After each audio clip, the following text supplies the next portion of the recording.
designer to sort of bring the cost of reorienting more in line with the funding level we have in hand, and then have those other things be funded by potentially other later appropriated funds, whether it be from CPA or some other source or fundraising or whatever. So I think we can get pretty close, I guess, is the short story. I mean, we've got to look at what those options are. That'll be a little bit of a conversation with our designers to say, well, you know, which of these have more wiggle room versus not in an ad alternate circumstance. You know, there was, like, for example, the shot put was designed as a double sort of sort of shot put from either end. He said, well, when we could make that just a one-sided version of that, that's a reduction in cost. That might be a direction we want to go regardless, because that's just, you know, I don't think we're going to have meets so big that we need it, you know, that level. Same with the long jump, triple jump. If you do a double-ended that, you can run those events simultaneously. You know, we may have to decide that that's not a level of sophistication. So there's things like that we can do to kind of shave a little more out that we may never put back in or have as these ad alternates. So I think we can get pretty close, and we have to recognize what we actually get. So, like, if we you know, shave the project to the point where it fits within the funding we have, if that other funding doesn't come, we got to be okay with what that looks like. But it also is structured in a way that if, you know, it is a much more constrained in product, but it has, you know, but it's also, I think, also structured in a way that adding some of those things back over time is also a possibility. So adding lights later. So, for example, the lights that are currently at the field, you know, the field was there a long, long time before those lights got put in, because, you know, fundraising was done and those lights were added much later. So there's ways to do that. It has complications and impacts. If we don't have lights on those, you know, it changes your playable hours and your ability to schedule stuff and all sorts of things. So those are all considerations as we go through this. But I think we can. There are a couple of avenues to explore relative to that. Tillman? Yeah, thanks for explaining the process. Are we voting on the directive to the designers at the next meeting? I believe there was some urgency to at least give directions on what to design more carefully by the end of June.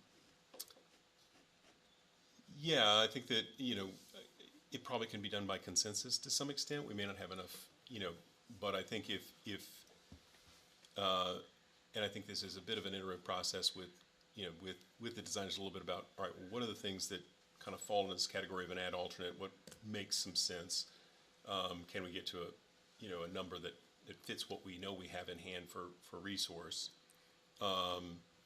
If that seems viable, we can bring that back to the committee at the next meeting, and you guys can formally say, yes, please go ahead with the north-south design. You know, the town council will vote on the 17th.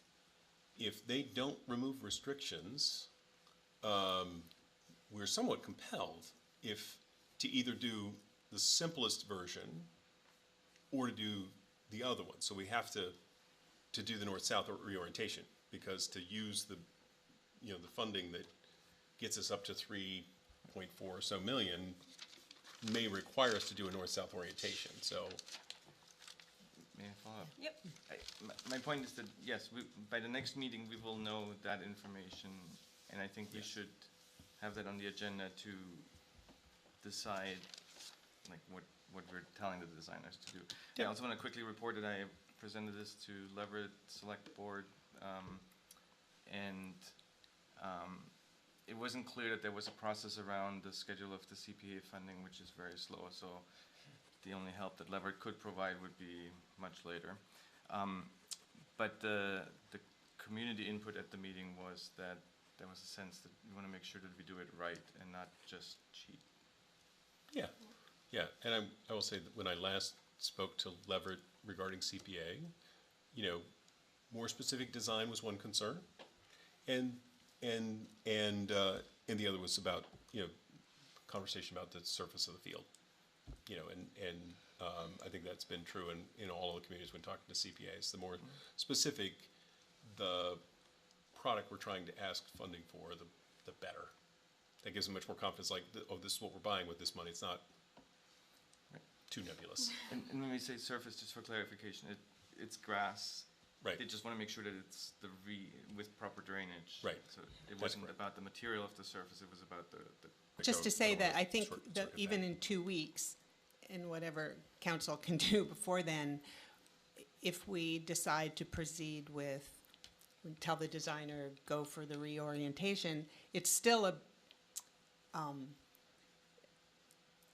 we still need to do the work of applying for more CPA money. So it's a little bit of a gamble. I mean, there's a little bit of risk because we won't have all the money in 2 weeks, but we might have it in 4 months, right? So, Yeah.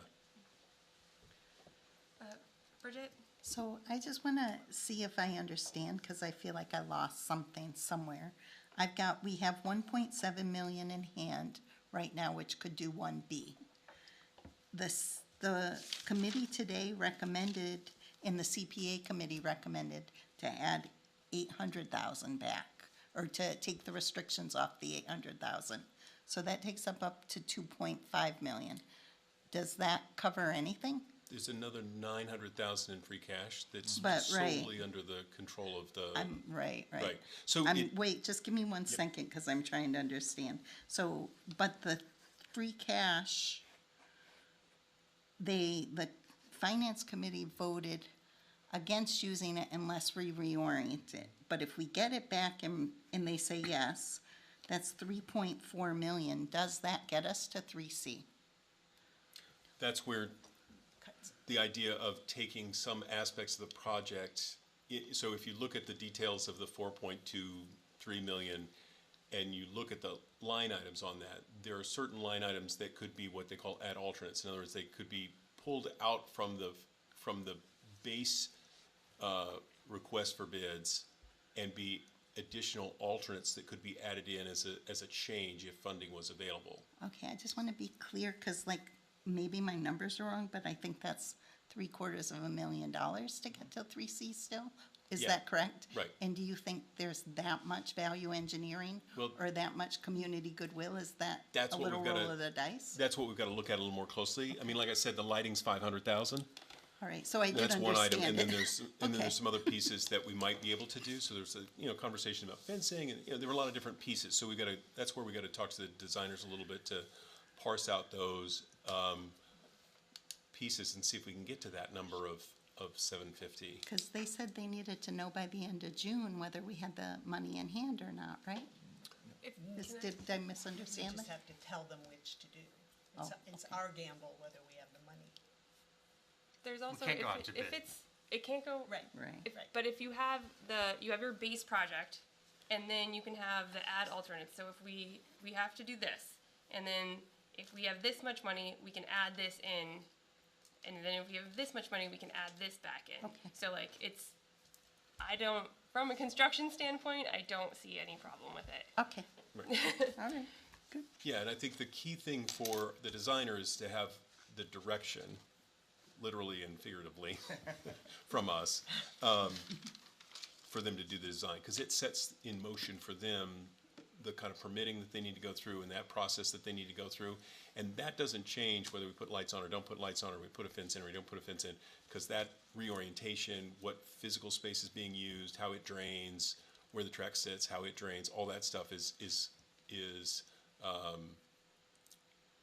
what they need to start with, and that's what drives their permitting process, and that they can know. And then when we get to bidding, then we can get more nuance with sort of different funding levels and what we can actually buy with what we've got. And do the CPA funds alone get us to 1D? Oh, that's a good question. Not really. We really kind of need both of those to get there. It doesn't quite get us there. Thanks. So I have one other superintendent's update.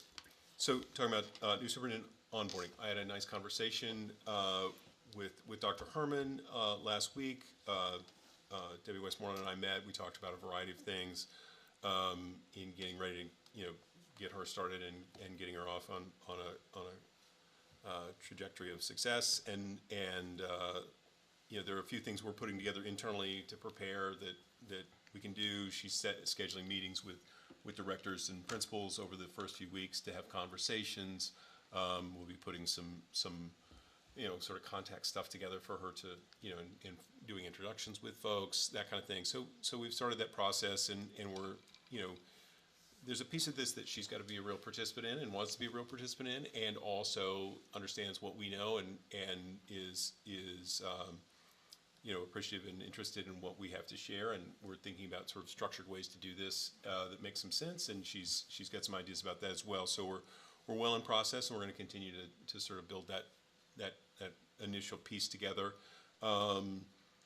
The MASS, which is the Massachusetts Association of School Superintendents, has their annual meeting the third week of July. It's like the 15th is, I think, the Monday. So she's going to be out that week going to that. That's an opportunity for her to do some professional development, make some contacts, et cetera, with that, or professional statewide organization. So she'll be out that week, but we're putting plans in and working with her on what she wants and what she needs to be successful, and we're sharing contacts and putting some pieces in place with regard to that. I think there's some interest in maybe some community type events. One thing that we typically do, and I think we will do, I didn't get a chance, like I said, Ms. Westmoreland was out today, and so I didn't get a chance to double check. We typically, before the first day of school, have a first day event, which is a community-wide event, oftentimes focused on the younger kids, but it's really for anybody. That's obviously an opportunity for the new superintendent to kind of meet the kids and the public and that sort of thing, but we may also want to have something sooner than that. I'm open to suggestion, and you guys as a committee may want to think about how you want to welcome her to the community, whom should be sort of in that group of folks to meet with her, and when, how quickly, that sort of thing. But just wanted to give you a little update. We're making some progress and making some plans, and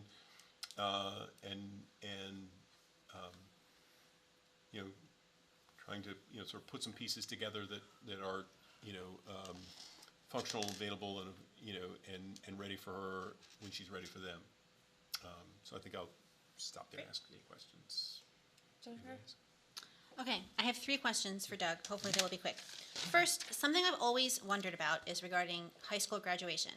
When I graduated from high school in New York State, graduation was after the last day of school. And so I was surprised to come here and find that graduation is before the last day of school. So if seniors are taking a course that underclass are also taking, they have to finish their coursework and get their final grades ahead of time.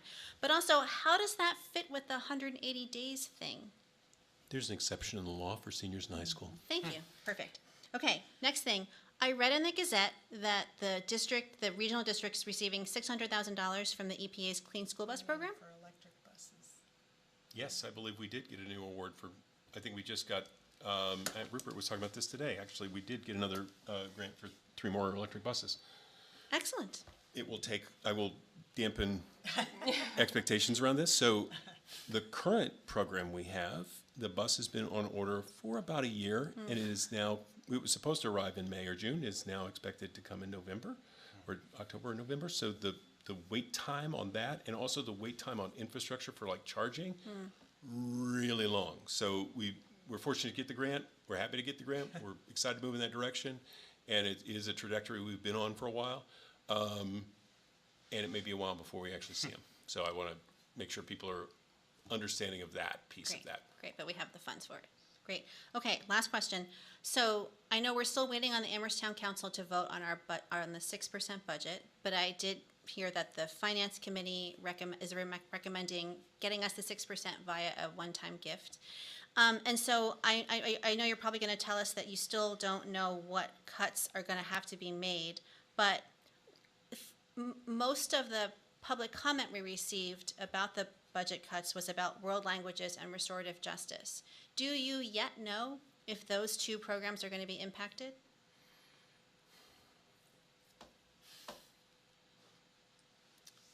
Restorative justice will probably still remain a reduction, because I think and it's a reduction in staff, not in a reduction or lack of commitment to restorative justice. So I think we need to think about how to approach that differently than we have. I think on world language, I think at the middle school, that's likely to remain in place as a reduction. You know, because the implications of what we can put back would be,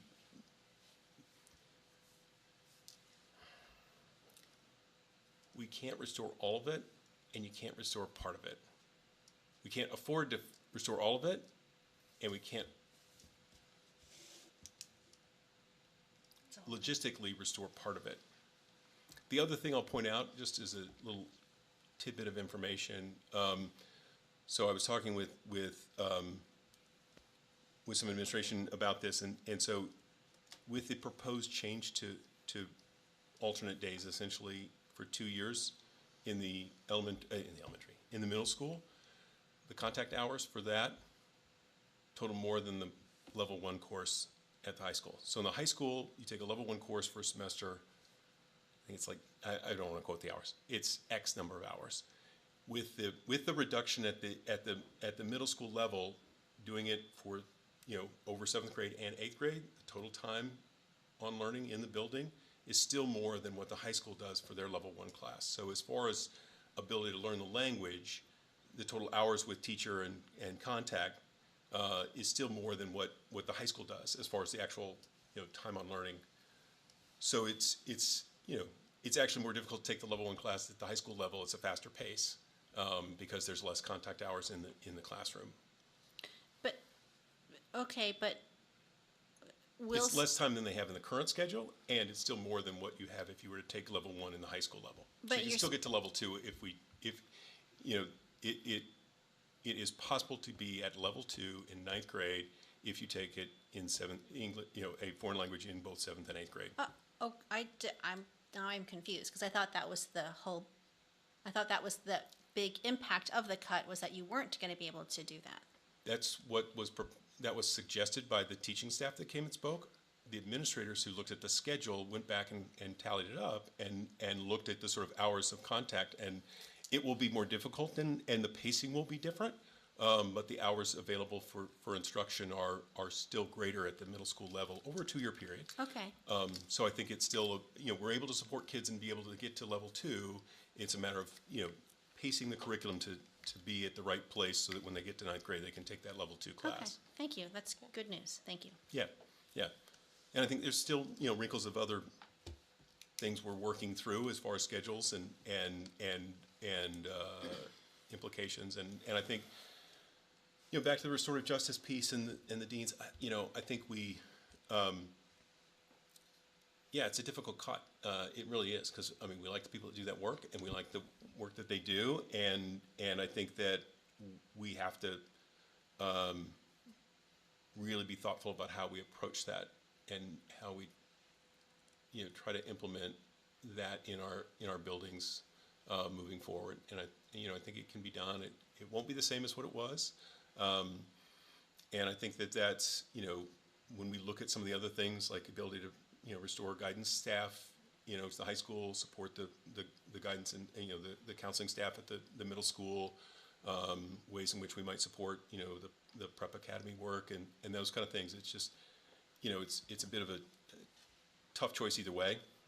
It's sort of, you know, what's less uncomfortable. They're all uncomfortable. Which is a little less uncomfortable. Where can we find other ways to do the work that and think about it differently? It's part of what we're trying to do and plan for. Okay, last comment, and then we need to move to our future agenda because we need to go home. So quickly, 2 questions. I noticed that there is a job opening for Dean of Students for high school. Will there be a hiring committee, and would that include community people or school committee members when they get to the point where they're interviewing? Typically not for staff. Not for Dean. Yeah, not for dean. When we do Okay. principals and administrators, yes, we tend not to when it's Not for a dean level.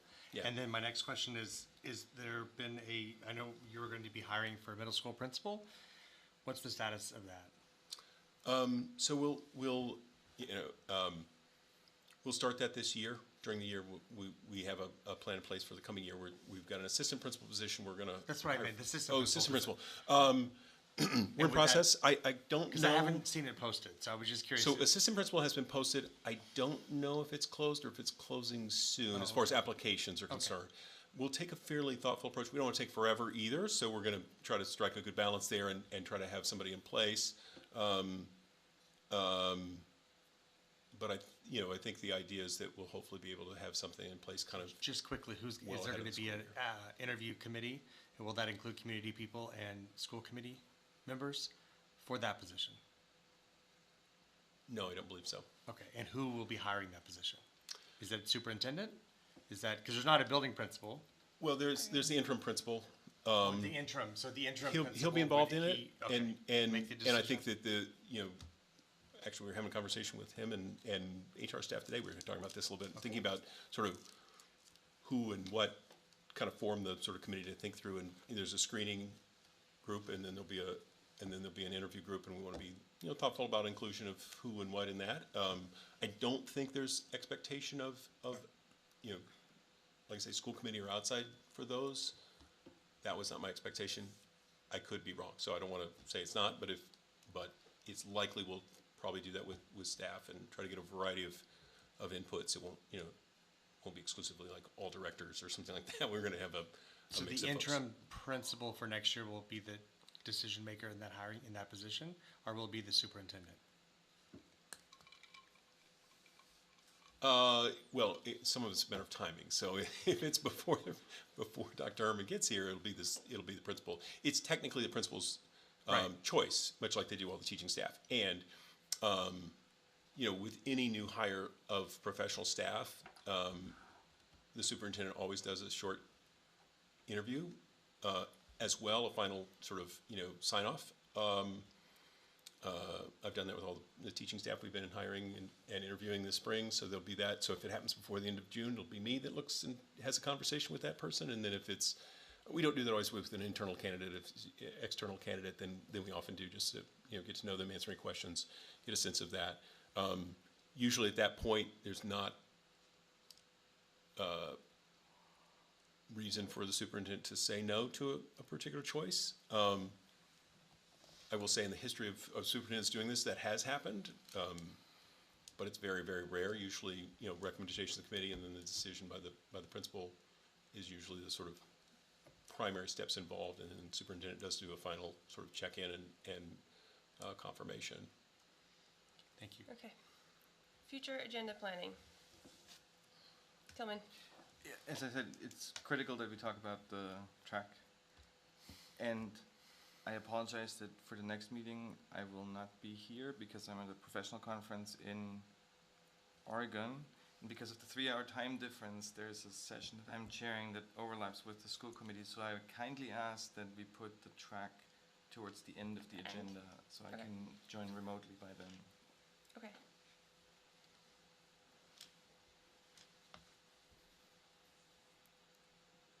Sarah?